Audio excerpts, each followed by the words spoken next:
Hi you guys, Tina Brown here, Vintage Revitalize.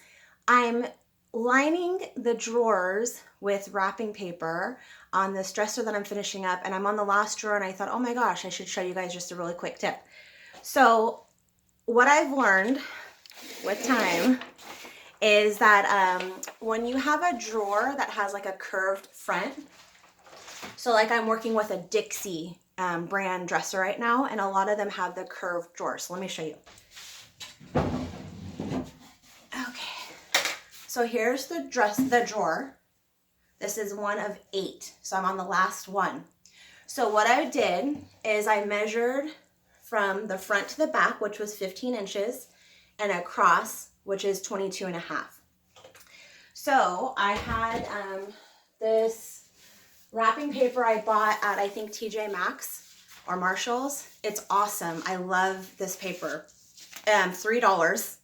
This just so happened to be 30 inches across. So what I'm doing is I cut pieces at 22 and a half. I think I gave it just an extra millimeter. Once I had that 22-inch piece, I cut it exactly in half so that I would have 15 inches across from front to back, wide, the depth, whatever. Okay, so this is my last piece. So what I'm gonna do now to get the curve, what I used to do is I'd put it in the drawer and then I would try to like mark it out and cut it, but then the paper could rip. So what's much easier, I have found, I put the dresser upside down. I'm sorry, the drawer upside down. Let me see if you guys can see this or not. This place is crazy right now, okay? And look at me. Don't judge. Okay, so what I do, and this wrapping paper was really nice because it has the lines, which makes it easy to line up. So hopefully you guys can see this. I'm using the curvature of the front of the drawer to cut the paper. So I'm gonna get it right up to the edge, right here in the center. Make sure my drawer is basically pretty even for the paper. And let's move this just a little bit. So I basically have it right where I want it. I can see that I'm even on the lines going across. I'm going to use my blade and I'm going to cut right along the curve.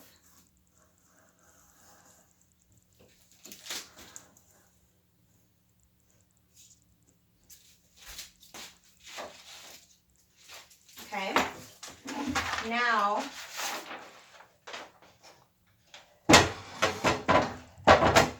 once I put my paper in, the curve is perfect. So I hope this helps you guys. What I'm going to do now is I'm going to spray it with an adhesive. Let me just do it while I have you guys in here. So I'm going to go off camera for just a second and spray this.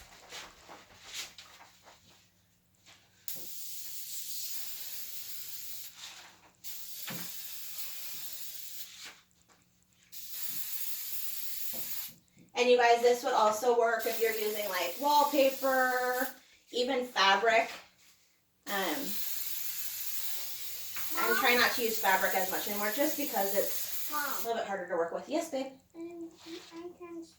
Okay, I'll come help push you, okay? Give me 1 second. So now that this is sprayed. That's why you're taking so long. I'm taking so long. I'm just doing a quick video, bud. Pray for all of us parents out there. He's being so good, you guys. I'm really blessed.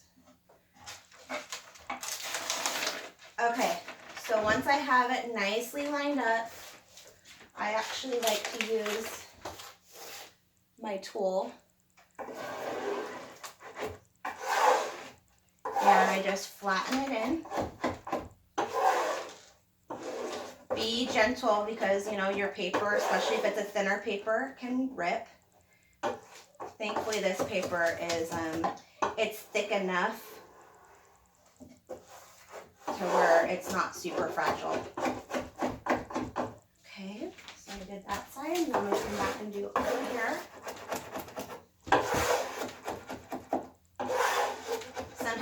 paper will even go right into the little opening, the crease. And that's it. I could go, if there's any overlap from the paper, you can go through with your precision blade and cut it down, but look at how beautiful. And that was it. So I didn't have to do any extra work. I used the curve of the drawer to cut the paper. Okay, I hope this helps you guys. All these little tips come with time. So let's keep on sharing. Stay safe, everyone.